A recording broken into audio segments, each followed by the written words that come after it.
Olá pessoal, tudo bem com vocês? Então, hoje daremos continuidade ao nosso terceiro bimestre e falaremos um pouco sobre a arte indígena brasileira, tá?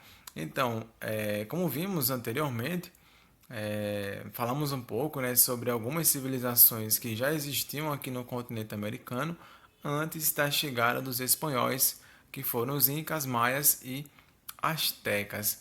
Agora veremos um pouco sobre a civilização que vivia aqui no Brasil antes da chegada dos portugueses, tá certo, pessoal? Então, gente, chamamos de indígenas brasileiros os povos que já ocupavam o território, mais tarde conhecido como Brasil.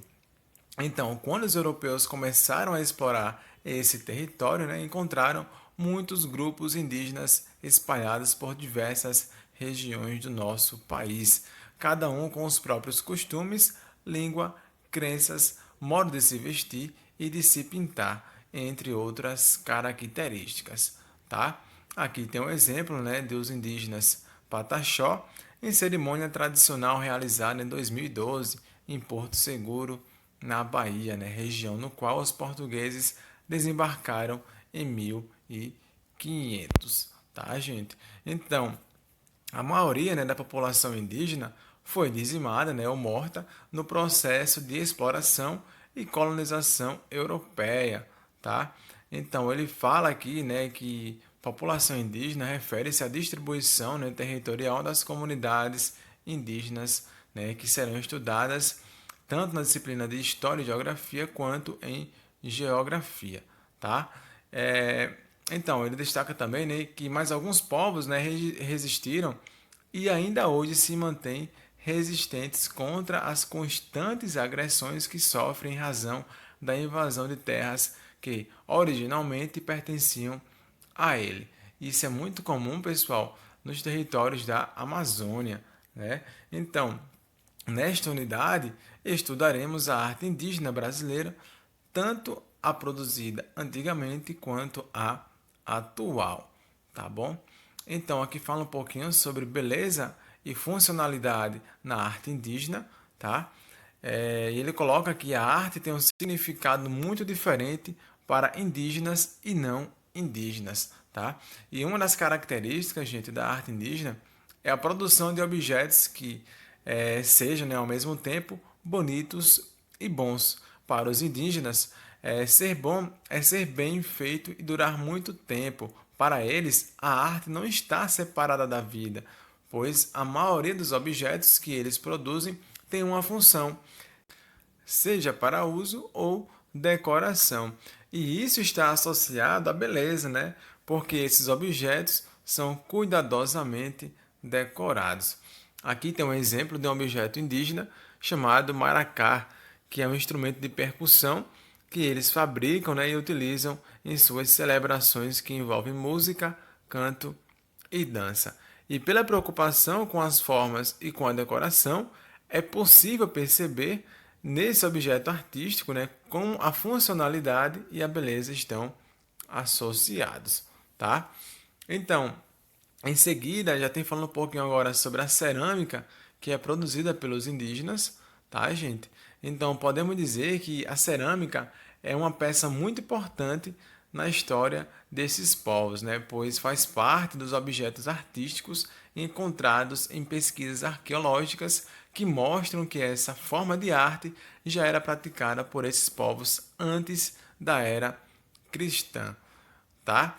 Então, aqui fala sobre as determinadas culturas que existem, né? Culturas referentes à fabricação de cerâmica, tá bom? Uma delas é a cultura marajoara, tá? Então, a cerâmica da cultura marajoara designa as peças produzidas na ilha de Marajó, no Pará, né? De 400 a 1350.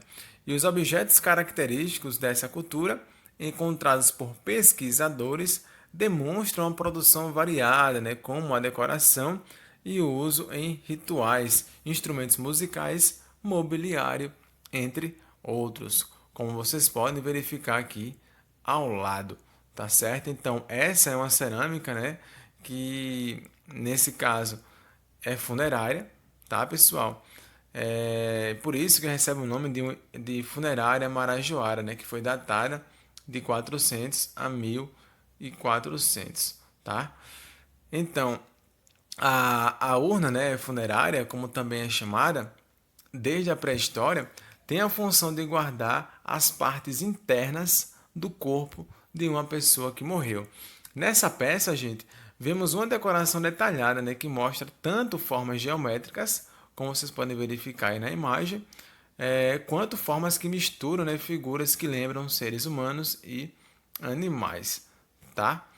Então, essa decoração foi feita pela técnica de excisão, que consiste, né, em remover partes do material, no caso aí a argila, para se obter o desenho das formas desejadas. E geralmente, né, as peças em cerâmica da cultura marajoara são feitas por meio de diversas técnicas e apresentam mais de uma cor. E a cor que predomina e as cores que predominam, melhor dizer, são a branca, a preta e a vermelha. E motivos, né, bem complexos que sugerem formas de labirinto, traços geométricos e simetria, como vocês podem verificar nessa imagem, né, dessa urna funerária, tá certo?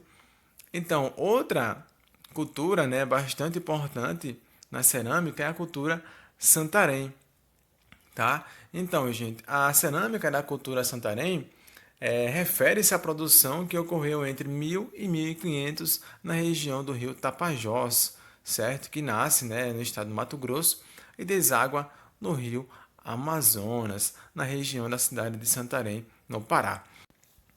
Então, descobertas por naturalistas e pesquisadores, as peças dessa cultura, que incluem vasos e estatuetas, fornecem alguns indícios, por exemplo, de como esse povo, né, concebia a representação do corpo, entre outras questões que você pode verificar aí ao lado, né? Então, esse vaso Santarém ele foi datado de 1000 a 1400, né? E também é uma cerâmica que pertence, nesse caso, à cultura de Santarém, tá? Então, aqui ele coloca aqui, observamos, né, que ele foi esculpido na forma de um homem sentado, de pernas cruzadas e mãos nos joelhos. E é possível perceber que os braços e as pernas são muito finos em relação à estrutura do tronco, né, que é mais larga. E além disso, notam-se resquícios de pintura vermelha e incisões ou ranhuras, né, desculpa, na região da testa, como vocês podem verificar nessa imagem. E a cultura, ou melhor, a cerâmica da cultura Santarém tem um estilo muito característico. Em suas peças, né, feitas de maneira bem elaborada, podemos ver técnicas de pintura, incisões, né, que são corte ou ranhuras na argila, e aplicações. E representações de pessoas e animais são bastante comuns, né, usadas tanto para compor a forma da peça, como nesse vaso, quanto como partes anexas a ela, né, parecendo pequenas esculturas para decorá-la. Então, aqui ele coloca, né, como a orelha dessa figura masculina é representada. Você já viu algo semelhante em nossos dias? Então, ele faz esse questionamento. Então, gente, isso aqui é muito comum, certo? Nas tribos atuais ainda, tá? Muitos indígenas, eles possuem, né, vários utensílios, tá? Que fazem parte da sua decoração, principalmente em rituais sagrados, tá bom? Então, pessoal, já falando sobre a arte plumária, tá? Podemos dizer que o trabalho dos indígenas com penas de aves, né, foi mencionado na primeira carta enviada por Pedro Vaz de Caminha ao rei de Portugal, para relatar os feitos da expedição de Pedro Álvares Cabral aqui no continente americano. E tal prática, gente, ainda é encontrada, né, na atualidade em muitos povos indígenas brasileiros, certo? Esse trabalho aí com penas de aves. E são máscaras, brinquedos, armas, instrumentos musicais e outros objetos com função decorativa ou utilitária, né, que eles utilizam no dia a dia, adornados com as mais diversas formas e cores de penas de aves, tá? E para cada etnia indígena, né, para cada povo, essas peças produzidas com plumas têm um significado e uma função diferentes. Mas o que há de comum na grande diversidade da arte plumária indígena é o critério de composição, né, no qual vocês podem verificar aí no pente de indígenas da Amazônia, tá certo, gente? E a imagem, né, ao lado mostra um diadema, certo, aqui, que era um adereço, né, para ser usado na cabeça.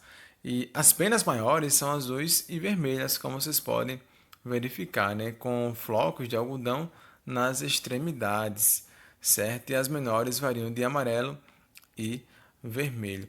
E há um arame, né, que sustenta o diadema e cordas, né, para prendê-lo na cabeça, feitos basicamente de materiais naturais, como fibras de plantas, como, né, também esse pente, né, de indígenas, que vocês podem verificar que em sua composição tem algodão, penas e também materiais naturais, certo? Como ele destacou anteriormente.